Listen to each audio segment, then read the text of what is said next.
Assalamualaikum warahmatullahi wabarakatuh. Salam sejahtera untuk kita semua.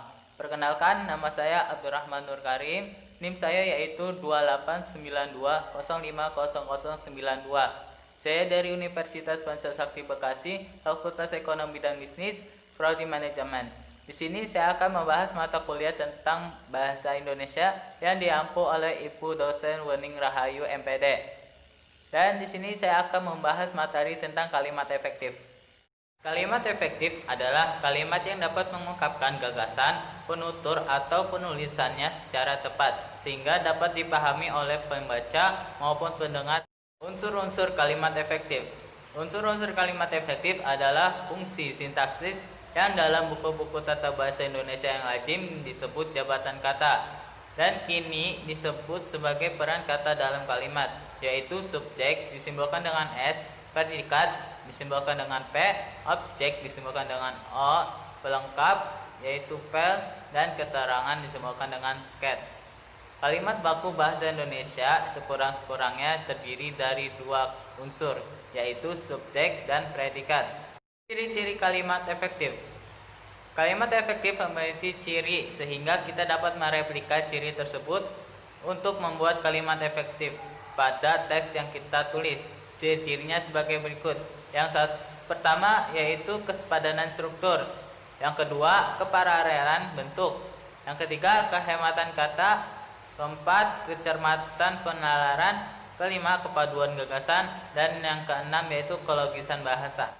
Kesepadanan struktur yaitu keseimbangan antara gagasan dan struktur bahasa yang digunakan. Kesepadanan struktur dapat dilihat dari kejelasan subjek, predikat, dan pengguna kata hubung yang tepat untuk gagasan yang dibawakan. Misalnya, konjungsi sebab akibat digunakan untuk menjelaskan suatu penyebab terjadinya sesuatu, atau konjungsi kata hubung kronologi yang digunakan untuk menyampaikan suatu urutan kejadian. Keparalelan bentuk atau kesejajaran adalah kesejajaran bentuk kata yang digunakan dalam kalimat. Maksudnya, jika bentuk pertama menggunakan nomina, maka bentuk kedua dan seterusnya juga memakai nomina. Contohnya, korban bencana alam membutuhkan bimbingan dan bantuan untuk menghadapi cobaan tersebut. Kehematan kata. Kehematan kata dapat dicapai dengan cara 1. Tidak mengulangi subjek, 2. Menghindari hiponim, 3. Penghilangan bentuk sinonim, 4. Menghilangkan makna jamak yang ganda. Contohnya yang tidak efektif yaitu pemuda itu segera mengubah rencananya setelah dia bertemu dengan atasannya. Seharusnya yang benar itu, yang efektifnya yaitu pemuda itu segera mengubah rencana setelah bertemu dengan atasannya. Keempat yaitu kecermatan penalaran, berarti teliti dalam menggunakan kata atau ungkapan sehingga dapat meyakinkan bahwa kalimat tidak menimbulkan tafsir atau arti ganda bagi pembacanya. Contoh penalaran yang tidak cermat yaitu istri kepala desa yang baik itu telah pergi. Siapa yang baik? Istri kepala desa atau kepala desanya? Kepaduan gagasan adalah kepaduan pernyataan dalam kalimat sehingga informasi yang disampaikan tidak tampak terpecah-pecah atau tidak bersatu, tidak konsisten. Terdapat dua aspek yang diperhatikan dalam membuat kalimat yang padu gagasannya. Berikut adalah caranya. Yang pertama yaitu kalimat tidak bertele-tele dan tidak mencerminkan pemikiran yang tidak simetris.